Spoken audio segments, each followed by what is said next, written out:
La doctora Marta Lamas es etnóloga de la Escuela Nacional de Antropología e Historia y doctora en Antropología por el Instituto de Investigaciones Antropológicas de la UNAM. Es profesora investigadora de tiempo completo de la Coordinación de Humanidades, adscrita al Centro de Investigaciones y Estudios de Género. También imparte la Cátedra de Género y Política en el Instituto Tecnológico Autónomo de México. Pertenece al Sistema Nacional de Investigadores Nivel 2. Es integrante del Comité Editorial de Antropología del Fondo de Cultura Económica. Es integrante de la Junta también de Gobierno del Instituto Nacional de Salud Pública, así como del Consejo Económico y Social de la Ciudad de México e integrante también de la Asamblea Consultiva de CONAPRED. Fue directora de la revista Debate Feminista, un journal independiente de crítica cultural y política, que en 2014 cumplió 25 años de publicación ininterrumpida y cerró esa primera etapa, y una segunda etapa que continúa a partir de 2016 como revista académica de la UNAM. Tiene 6 libros y más de 40 ensayos académicos publicados. También se dedica al periodismo y es editorialista en la revista Proceso y comentarista en el programa televisivo Agenda Pública. Sus libros más recientes, solo les menciono 2, son El largo camino de la ILE, mi versión de los hechos, editada por la UNAM en 2015, y El fulgor de la noche, El comercio sexual en las calles de la Ciudad de México, editada por Editorial Océano este año 2017 apenas, o sea, salidito del horno, muy reciente. Y sin más, le cedo la palabra a la doctora Marta. Muchísimas gracias, Marisa. Buenas tardes. Yo quiero agradecer mucho esta invitación, que como Andrea chismeó al principio me desconcertó, pero que realmente agradezco de corazón. Me invitaron a hablar sobre las creencias del feminismo, y para la mayoría de las personas el feminismo es una lucha de mujeres que a lo largo de distintas épocas y con especificidades locales desarrollan protestas individuales y resistencias colectivas ante la injusticia de su subordinación social y política. Desde esta gran mirada, yo asumo que hay muchos feminismos con variadas tendencias dentro del movimiento social, con distintos postulados del pensamiento político y con diversos enfoques de la crítica cultural, por lo cual es casi imposible hablar de las creencias del feminismo como si fueran una unidad. En esta ocasión reflexiono sobre 2 creencias feministas muy comunes, sobre el mujerismo y el victimismo, porque son estas las que impactan el actual entretejido discursivo respecto de la sexualidad y de la violencia hacia las mujeres. Estas 2 creencias, mujerismo y victimismo, tienen que ver con uno de los debates más acuciantes dentro del feminismo, que es el debate sobre el esencialismo. Dentro de este debate, el mujerismo sostiene que existe una esencia en las mujeres distinta de la de los hombres y que dicha esencia está en el cuerpo, específicamente en la sexuación. Muchas feministas creen que esta esencia de las mujeres es sustantivamente mejor que la esencia de los hombres.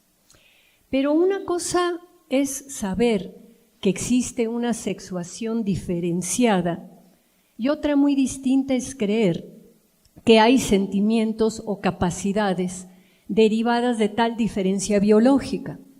La relevancia de este debate sobre el esencialismo, más allá de la discusión académica, es que las feministas construyen su posicionamiento político y hacen sus intervenciones a partir de los enfoques esencialistas o no esencialistas con los que conceptualizan a la mujer. El mujerismo habla de las mujeres como una unidad, con los mismos intereses y necesidades. Las mujeres sentimos, las mujeres creemos, y olvida la diversidad sociocultural y la complejidad psíquica y se centra en un solo determinante, en la sexuación, por lo tanto se equivoca tanto en el diagnóstico como en las propuestas que plantea. Quiero aclarar que no es mujerismo el hecho de dar prioridad política al trabajo con las mujeres, porque como grupo social, las mujeres están en condiciones singulares de discriminación, opresión y explotación. Este planteamiento feminista de la necesidad de realizar un trabajo político específico con las mujeres es correcto y hay que deslindarlo de una mirada mujerista. Desde hace años, la denuncia y el combate a la violencia contra las mujeres se ha convertido en la gran batalla de la mayoría de las feministas, las mexicanas incluidas. Esta lucha ha tenido gran visibilidad política y social y ha contado con un fuerte apoyo de todas las posiciones políticas, de todos los gobiernos y de todas las iglesias. Ninguna otra causa feminista ha logrado más leyes, recursos y propaganda que la lucha contra la violencia hacia las mujeres. Esta lucha se ha enfocado no solo en los brutales feminicidios, hola Julia, sino también en las distintas expresiones de la violencia intrafamiliar, también llamada doméstica, de la violencia institucional, en la violación y el acoso sexual y más recientemente en el comercio sexual y la trata. Por todo ello, como bien señala una psicoanalista francesa y feminista, Elisabeth Badinter, hay que, cito, rendir homenaje al feminismo actual que le dio a la violación su verdadero significado, que se movilizó ampliamente para sacar a las víctimas de su soledad y de su silencio. Cierro la cita.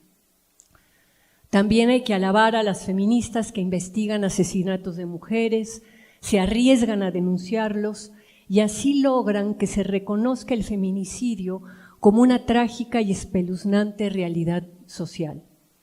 Y finalmente, hay que estar profundamente agradecidas con los grupos de activistas que de manera comprometida y valiente, aquí están las Católicas por el Derecho a Decidir y el Observatorio Ciudadano de los Feminicidios, se dedican a acompañar a las mujeres víctimas de violencia en la búsqueda de justicia, protección y reparación del daño. Pero simultáneamente a estos reconocimientos, también hay que llevar a cabo una crítica sobre las consecuencias negativas que han producido las creencias mujeristas y victimistas en el abordaje al problema de la violencia. A lo largo del tiempo se ha generalizado un discurso feminista en el que todas las mujeres tienen categóricamente la condición de víctimas potenciales y todos los hombres de perpetradores o victimarios potenciales. Esta perspectiva feminista es una de las puntas de lanza de un proceso social de victimización de la condición femenina que atenta y que alienta, más bien que alienta actitudes victimistas. El victimismo se define como la actitud que consiste en definirse prioritariamente como víctima, o sea, es la pretensión de centrar toda la identidad en la condición de víctima.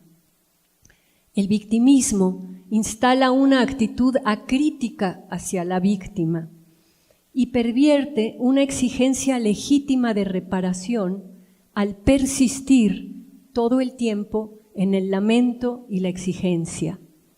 En conjunto, el mujerismo y el victimismo provocan que se conciba la condición de víctima como parte integral de la condición femenina.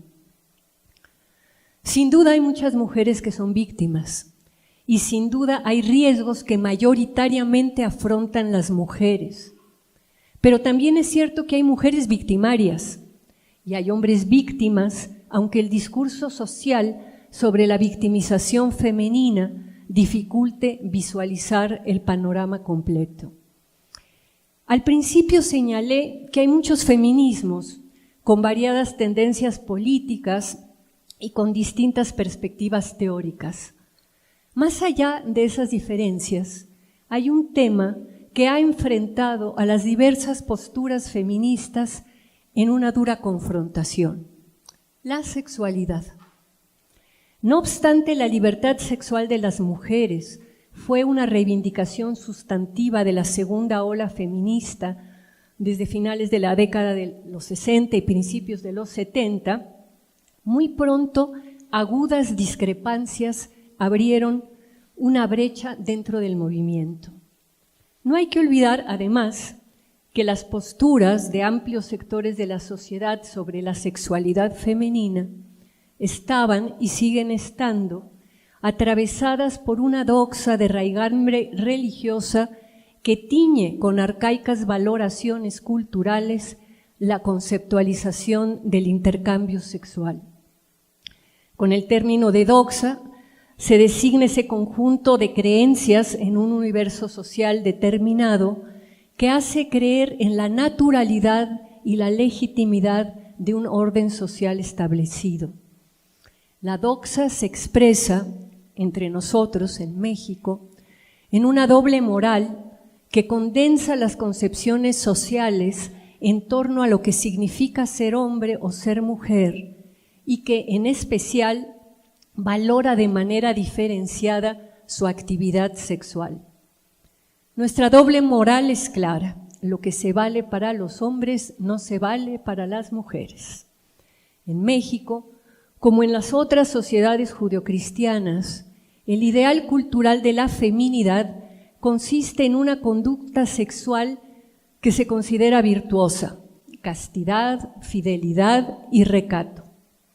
Por eso, el uso del cuerpo femenino en una actividad sexual fuera de los marcos de la decencia, o sea, de una relación estable, amorosa y procreativa, produce rechazo y escándalo. En la cultura judeocristiana, la negación del deseo sexual femenino se contrapone con la creencia de que los varones requieren variedad sexual para su salud. Por eso, tradicionalmente, ha sido aceptable que tengan múltiples encuentros sexuales, no solo antes del matrimonio, sino incluso después, y también que no sean estigmatizados por tener aventuras o por comprar servicios sexuales. Así, en nuestro país, la simbolización heteronormativa de la sexualidad es la de un servicio que requieren los hombres y que las mujeres otorgan en el ámbito privado. Las novias y las esposas lo hacen amorosa y gratuitamente, mientras que en el ámbito público las trabajadoras sexuales cobran. Como los hombres supuestamente necesitan sexo, las mujeres lo regalan, lo venden o llevan a cabo una amplia gama de arreglos intermedios donde se intercambian favores sexuales por otro tipo de favores: regalos, viajes, promociones laborales, etc. Y ya que la doble moral sostiene que las mujeres no desean ni necesitan el sexo en la misma medida que los varones, esa creencia oculta el grave problema de represión sexual de las mujeres con la expresión cultural de la frigidez. Dentro de este esquema, el tipo de sexualidad que las mujeres ejercen opera como un dispositivo de control y en el marco de la doble moral se vuelve una vara para medir si una mujer es decente o si es puta. Un problema paradigmático es la actual mezcla conceptual, política y legal que se hace entre el comercio sexual y la trata. Fíjense, esta imprecisión conceptual, política y legal no es inocua y genera más violencia hacia las mujeres. En México ya circula socialmente el discurso de que todo comercio sexual es violencia contra las mujeres. Esa es la postura de las hoy llamadas abolicionistas, quienes dicen además que el comercio sexual indefectiblemente conduce a la trata.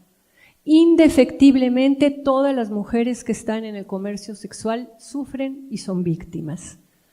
Y así, además de que el trabajo sexual produce reacciones adversas porque atenta contra este ideal cultural de la feminidad, del recato, ahora se lo rechaza, pues según dicen las abolicionistas, conlleva la violencia de la trata. Hay una disputa entre las feministas, las que condenan al comercio sexual como una forma de violencia hacia las mujeres y las que abogamos a favor del reconocimiento de derechos laborales para las personas que llevan a cabo trabajo sexual. Y esta disputa ha sido potenciada por fuerzas políticas y religiosas preocupadas por la actual liberalización de las costumbres sexuales y por la expansión del comercio sexual. Las feministas neoabolicionistas consideran que las mujeres son una clase oprimida, que la sexualidad es la causa de dicha opresión y que la dominación masculina descansa en el poder de los hombres para tratar a las mujeres como objetos sexuales. Desde tal perspectiva, la violencia sexual, la violación, la pornografía, el acoso sexual, la prostitución y la trata constituyen un todo. Y esta es una perspectiva mujerista y victimista respecto de la sexualidad que se sostiene en la creencia de que hay una sexualidad apropiada para todas las mujeres, lo que coincide también en gran medida con la tradición religiosa judio-cristiana. Ahora bien, la trata de personas es un horrendo crimen que indudablemente debe ser combatido con mucha más determinación e inteligencia que la que se está haciendo actualmente. La trata implica condiciones de engaño, encierro, retención, traslado, captación. Y hay trata también en la maquila, en el trabajo doméstico, en el agrícola. Y aunque los casos que generan mayor atención política y mediática son los casos de trata con fines de explotación sexual. En México, desde hace tiempo, ha existido la captación de mujeres con engaños, amenazas o violencia, y existen sobrecogedoras historias sobre mujeres que fueron secuestradas y forzadas a dar servicios sexuales en condiciones atroces. Pero estos casos no son el común de la situación de las trabajadoras sexuales en nuestro país. No es correcto, por lo tanto, abordar el fenómeno del trabajo sexual sin reconocer sus matices y complejidades, y no es correcto mezclar conceptualmente comercio sexual y trata como si ambos fueran lo mismo.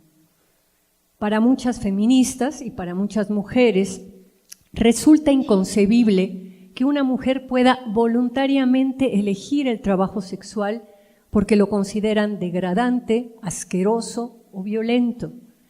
Y este mujerismo y victimismo del que les hablo dificultan también visualizar las distintas formas de trabajo sexual que existen y la diversidad de maneras de ejercerlo. Además, desde el mujerismo y el victimismo se ha pasado a condenar la violencia sexual, que siempre debería de ser condenada, a criminalizar el comercio sexual. Los efectos negativos que tiene catalogar una conducta como delito es que no elimina las causas que lo generan, sino, por el contrario, la criminalización hace que un amplio rango de actores negocien a la sombra de la ley, mientras el Estado concentra sus esfuerzos y recursos en la persecución y el encarcelamiento. En el campo de la criminología crítica, hace tiempo que varias feministas vienen elaborando una reflexión sobre cómo la excesiva intervención del sistema penal ante problemas sociales termina criminalizando a quienes más lo padecen. Una de las voces más destacadas, Elena Larrauri, cuestiona la plena confianza en el derecho penal que tenemos las feministas, sobre todo las que le exigen al gobierno una excesiva intervención judicial para abordar la violencia contra las mujeres. Asimismo, Larrauri critica la reacción de muchas feministas ante opiniones discrepantes en el manejo de la violencia contra las mujeres. Voy a hacer una cita de Larrauri. Parece existir la convicción de que quien duda de alguna de las medidas sugeridas para atajar la violencia doméstica es porque no se toma suficientemente en serio el dolor de las víctimas. Y así, cualquier discusión pretende zanjarse apelando a la extrema gravedad del problema o al número de mujeres muertas, recurriendo con ello a la equívoca identificación de que solo quien está a favor de penas más severas defiende los intereses de las mujeres.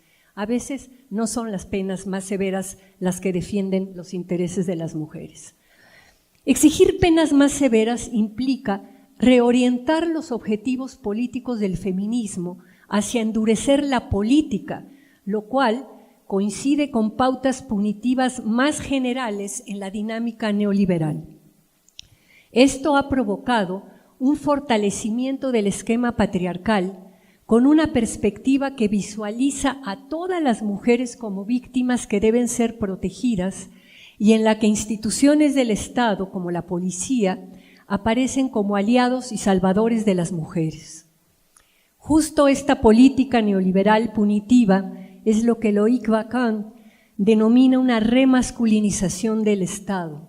Y así, la lucha feminista contra la violencia hacia las mujeres se ha vuelto funcional para el neoliberalismo y su política carcelaria. Y esto porque fortalece un paradigma político conservador sobre el género y la sexualidad. El uso creciente del discurso sobre la mujer víctima es un elemento clave en este lamentable proceso. Existe un feminismo que habla de que en todas partes, todo el tiempo, hay violencia sexual y que perfila a todos los hombres como sospechosos y a todas las mujeres como víctimas potenciales. Si, como alega esa tendencia, la sexualidad masculina oprime a todas las mujeres en este sistema social, entonces hay que condenar al sexo masculino, o sea, a la mitad de la humanidad. Así tenemos, por un lado, a la mujer con M mayúscula, víctima, oprimida, y por el otro, al hombre violento y dominador. Esto es esencialismo puro, mujerismo puro, victimismo puro. Como dice Badinter, de un plumazo se borra la complejidad, la historicidad y la evolución humana respecto de la relación entre los hombres y las mujeres. Y estas creencias están muy lejos de lo que alguna vez fue la visión libertaria del feminismo sobre las relaciones entre los seres humanos. Ahora bien, el dilema que está en el centro del debate es la definición de en qué consiste una conducta sexual apropiada. ¿Quién debe definir la conducta sexual de los ciudadanos? ¿El Estado? ¿Los grupos religiosos? ¿Las feministas? ¿Los psicoanalistas? ¿Los antropólogos? Para abordar este dilema, es indispensable realizar un análisis más riguroso sobre la sexualidad de las mujeres, sobre su deseo, sobre la represión sexual y sobre las distintas circunstancias en las que las mujeres acceden o se niegan a un intercambio sexual. Ahora bien, reconocer que el trabajo sexual es la actividad que eligen cientos de miles de mujeres en nuestro país no significa para nada considerarlo como un trabajo igual que los otros. El estigma expresa claramente esa desigualdad. Por eso, una filósofa, Debra Satz, califica al mercado del sexo como un mercado nocivo. Si evaluamos las relaciones políticas y sociales que el comercio sexual sostiene y respalda, y si examinamos los efectos que este mercado produce en las mujeres y en los hombres, en las normas sociales y en el significado que imprime a las relaciones entre los sexos, vamos a encontrar, como dice Satz, que el comercio sexual refuerza una pauta de desigualdad sexista y contribuye a la percepción de las mujeres como objetos sexuales y como seres socialmente inferiores a los hombres.